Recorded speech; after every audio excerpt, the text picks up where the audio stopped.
বন্ধুরা, রাতে তোমাদের শুভরাত্রি জানাবার আগে একটা বিষয় আমাকে খুব নাড়া দিয়েছে। আমরা কি সেই আদিম যুগে আবার ফিরে যাব? বিবেকানন্দ বলেছিলেন, নারী শক্তির জাগরণ না হলে দেশে কিছু হবে না। নারী শক্তির জাগরণ হয়েছে। জল, স্থল, অন্তরিক্ষে কোথায় না জীবনের ঝুঁকি নিয়ে নারীরা পা বাড়িয়েছে। কিন্তু আমাদের রক্ষা করতে না পেরে যদি বলা হয় রাতে তোমরা কেউ বেরোবে না, তাহলে সেটা কেমন হয়? প্রতিবাদী ভাষা সেটাও তো তাহলে থাকছে না। যার সন্তানের সাথে এই রকম ঘটছে, তিনি যতটা কষ্ট পাচ্ছেন, আমাদের নিয়ন্ত্রা বা সরকার ততটা কষ্ট পাচ্ছে না। এবং শুধু সরকারের যারা পাশে রয়েছে তারা বলছে এরকম তো হয়েই এসছে সেই সীতা রামের যুগ থেকে, তাহলে ওই রকমই থাকবে, কোনো পরিবর্তন হবে না। পরিবর্তন হবে চতুর্দিকে, কিন্তু নারীর মধ্যে কোনো পরিবর্তন হবে না। তারা অন্ধকারে গর্তের মধ্যেই ঢুকে বসে থাকবে। খনা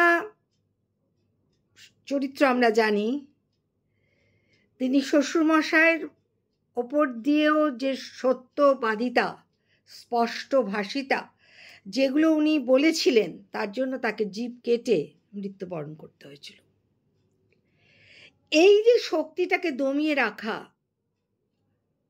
এটা বোধহয় সম্ভব হবে না, যতই যে চেষ্টা করুক। তোমরাও তো নিশ্চয়ই ভাবছো, এগুলোকে সাধারণ ঘটনা বলে ধরে নিতে নিশ্চয়ই পারছো না। আজ আমি সন্ধেবেলা বাজারে বেরিয়ে যদি লাঞ্ছিতা হই, আমার পাশে কেউ দাঁড়াবার নেই, তাহলে আমি বাজারে যাব না। তাহলে আমার খাওয়ার জন্য যে জিনিসগুলো দরকার সেগুলো আমি কিনবো না, আমি খাবো না, আমি লুকিয়ে ঘরের কোণে বসে থাকবো। তা এইরকম সমাজ ব্যবস্থা আমাদের কি দরকার? আদিম যুগে যেখানে রাষ্ট্র গঠিত হয়নি, তখনও একজন ছিল যে নাকি সমস্ত আদিম দলটাকে পরিচালনা করত, তাকে সব সর্দার বলে মেনে নিত, তাদের বিচারও হতো। তাহলে আমরা কি তাদের থেকেও নিকৃষ্ট? এই প্রশ্নটা আমি তোমাদের কাছে রাখলাম। তোমরা যদি শুধু আমার উত্তর দেওয়ার সময় নাইস, ভেরি গুড, খুব ভালো বলেছেন এটা না বলে তোমাদের মতামতটা একটু বলো, একটু সোচ্চার হও, তাহলে শাসক ভয় পাবে। মা দুর্গা নারী শক্তির প্রতিভূ, আমাদের মধ্যে কিন্তু সেই তেজস্বিতা আছে।